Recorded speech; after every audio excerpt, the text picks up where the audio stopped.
Okay, today's video, we are discussing Jerry Garcia's 1980s guitar sounds. I think this is kind of, for my money, my favorite Grateful Dead era.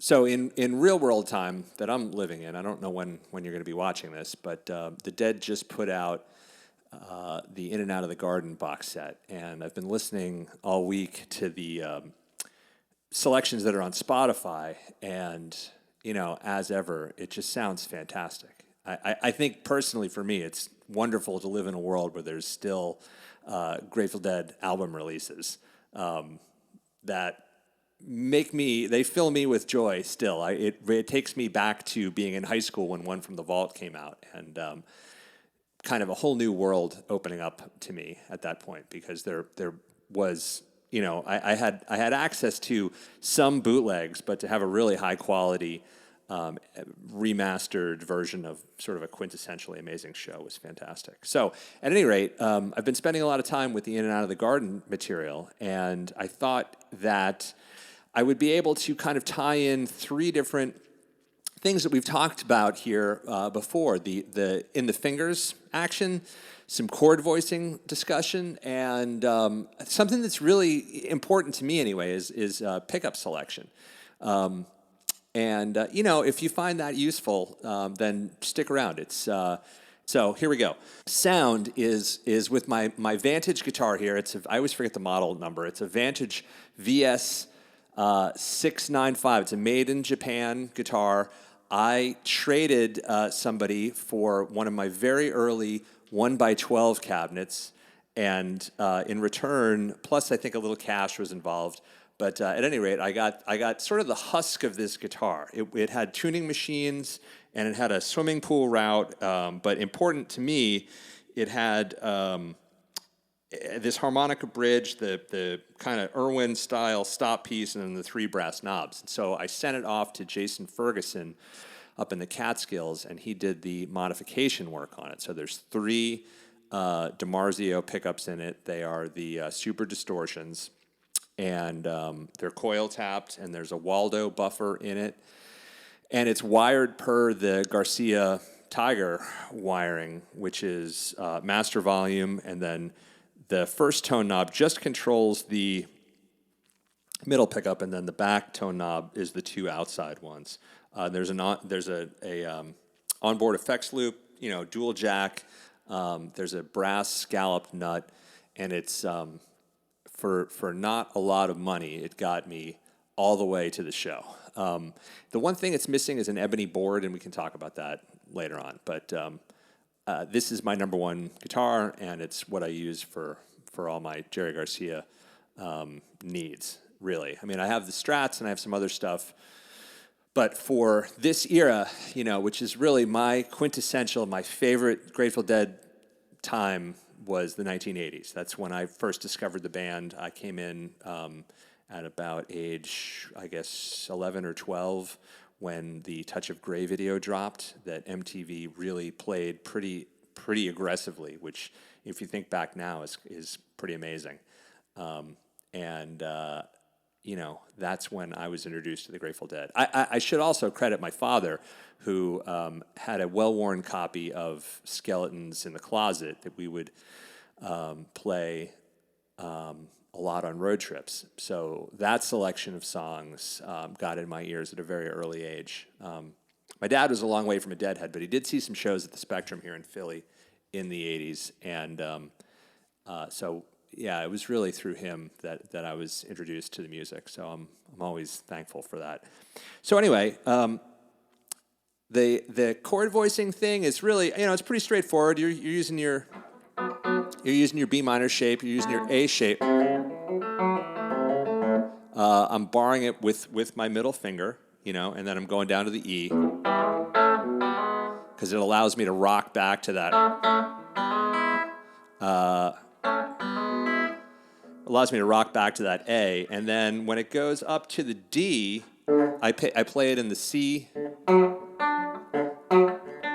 It's tearing me limb from limb. I play it in the C shape.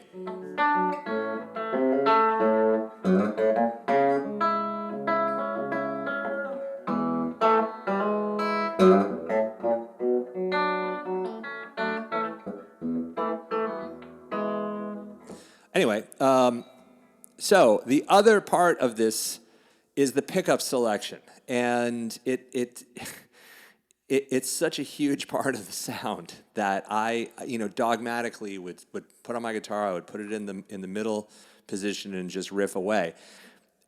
Spending some time with this latest Grateful Dead release, you really hear Jerry on the bridge, and it's to my ears, it's set up as a humbucker.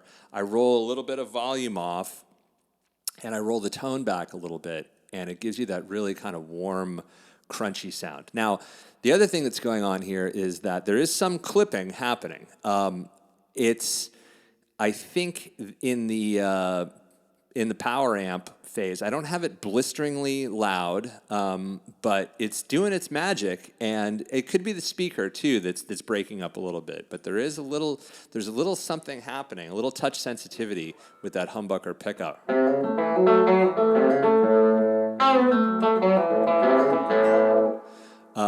Which sounds to my ears right on the money. So yeah, that's kind of my 2 cents on, I guess, the early '80s. There's a lot of, over the years, I've been on the forums. We talked about that too. The internet talks a lot about the dual sound pickups, and that's, I think, how the Tiger originally shipped to Jerry, was with dual sounds in it, which are different from super distortions. This has super distortions in it. Someday I'd like to have 2 guitars, one with each, so I can kind of compare and contrast. The official releases that have come from the Dead, of course, there's the re-listened and the archive and stuff like that. But I discovered it through this material they've put out over the last 20 years, kind of starting with that Keene College Jerry Garcia band release, which is like, chef's kiss, amazing. There's a touch sensitivity and just a sound that Garcia is getting, and the playing is really inspired. But on top of that, the guitar tone is just awesome. It's clean, but it's also crunchy in this wonderful way that's completely unique. And I think a lot of that is due to the JBL speakers. So, and just the way that, I should say, it's due to the JBL speakers and the way they interact with the rest of this setup. That when they get loud, they do get a little crunchy, and with the tone rolled off, you really hear it. So, yeah, that's kind of my thinking here. I should mention it's a K120. We're mic'd up with a Sennheiser microphone on a JBL K120, and I think that does make a big difference. The E's, I think, have more efficiency and a little more headroom.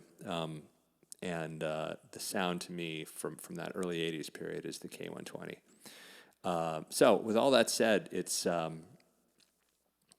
great to have new Grateful Dead music that's been given the full treatment of remastering and everything that you need, that would justify going out and buying it. I've pre-ordered the box set, and I'm anxiously awaiting it to get here so I can spend some time with it. That era of Grateful Dead music is really something special. I think it once you kind of discover it, it's the playing is incredibly inspired and lively and just full of energy. So yeah, that's what I have for you today. Is a little bit of Althea, a little bit of bridge pickup, and kind of a walkthrough of the Vantage guitar. And I really do need to plug my friend Jason Ferguson. He did a masterful job on this instrument, and I'm completely satisfied with it. So I hope you guys are well, and thanks as ever for watching. So I'll play us out with a little more 1980s Jerry Garcia sounds. Thanks.